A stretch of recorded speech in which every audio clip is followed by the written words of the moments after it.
இயற்கையான அந்த சூழலிலிருந்து விலகி வந்ததுதான்.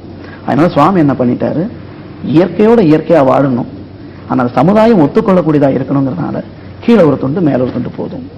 அதுக்கும் இந்த துண்டு என்ன காரணம் கேட்டா, அதுல இந்த ஒயிட் கலரினுடைய இந்த காரணம், சந்நியாச வாழ்க்கை சாமியார்னு கேட்டீங்களே, அந்த சன்னியாசிகள் இயற்கையை எதிர்த்து கொண்டிருப்பவர்கள். இயற்கையான விஷயம் என்னன்னு கேட்டா 3: ஆகாரம், நிதிரை, மைதுனம். உணவு, உறக்கம், உடல் உறவு. இந்த 3ம் மிகவும் இயற்கையானது. அந்த இயற்கைக்கு அனுசரித்து தான் இந்த உலகம் இயங்கிக் கொண்டிருக்கிறது. புல்லுக்கு கூட பாத்தீங்கன்னா ஆகாரம் இருக்கு, அதுக்கும் ஒரு நேரம் ரெஸ்ட் இருக்கும், அதுக்கும் இனப்பெருக்கம் அதுக்கும் உண்டு.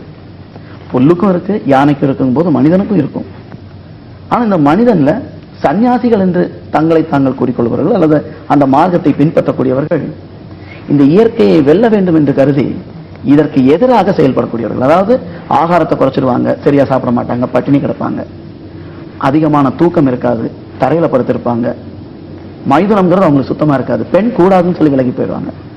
அப்ப இயற்கையை எதிர்த்து போர்க்கொடி எழுப்புவதனால் அந்த போர்க்கொடி, சண்டைக்குண்டான கொடி என்ன நிறம்?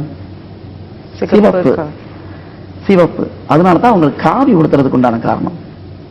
ஆனா ரிஷி வர்க்கம்னு சொல்லி இன்னொரு ஒரு வழக்கு ஆதி காலத்துல இருந்து இருந்தது. இப்ப நீங்கெல்லாம் என்ன குலம் என்ன கோத்திரம்னு கேட்ட சொல்லுவோம், நான் பரத்வாஜ கோத்திரம், நான் வசிஷ்ட கோத்திரம், நான் விஸ்வாமித்திர கோத்திரம், ஒவ்வொரு கோத்திரம் சொல்லுவோம். இந்த கோத்திரங்கள்லாம் எதை குறிக்குதுன்னா நம்முடைய மூதாதையர்களை தான் குறிக்குது. இந்த மூதாதையர்கள் ரிஷியாக வாழ்ந்திருக்கிறார்கள். அந்த ரிஷிகளுக்கு ரிஷி பத்னிகளும் இருந்திருக்கிறார்கள். அவர்கள் என்ன செய்தார்கள் என்றால் ஆகாரத்தை மேற்கொண்டார்கள், நித்திரை அவர்களுக்கும் இருந்தது, மைதுனம் என்று சொல்லக்கூடிய உடலுறவும் அவர்களுக்குள் இருந்தது. அவர்களுக்கு பின்னால் அவர்களுடைய சந்ததியினர் அவர்களைப் போலவே ஞானமுடையவர்களாக இருந்தார்கள். ஆக இந்த உலகத்திற்கு ஒரு முன்னுதாரணமாக வாழக்கூடியவர்கள் எல்லாம் ரிஷிகள். சன்னியாசிகள் இந்த உலகத்தில் இருப்பதில்லை, அவங்க குகையை தேடி போயிடுவாங்க. ஆனால் ரிஷிகள் எப்பவுமே இந்த சமுதாயத்தில் வாழ்ந்து கொண்டு இந்த சமுதாயத்திற்கு என்ன கூற விளைகிறார்களோ அதை தாங்களே ஒரு முன்னுதாரணமாக வாழ்ந்து காண்பிக்கக்கூடியவர்கள். அவர்கள் இயற்கைக்கு சமாதானம் செய்து கொண்டு போவதனால், சமாதானத்தினுடைய கொடி என்ன கலர்? வெள்ளை. அதனால தான் ரிஷிகள் எப்பவுமே வெள்ளை தான் உடுத்துவாங்க. ராமன் காட்டுக்கு போகும்போது வெள்ளை உடுத்தினதாக நம்ம ராமாயணம் சீரியல் பார்க்கும்போது கூட வருது. அதே மாதிரி தான் விஸ்வாமித்திரர் மேனகையை மணந்து கொண்டது பின் வெள்ளை உடுத்திடுவார், அதுக்கு முன்னாடி காஷாயம் தான் உடுத்திருந்தார்.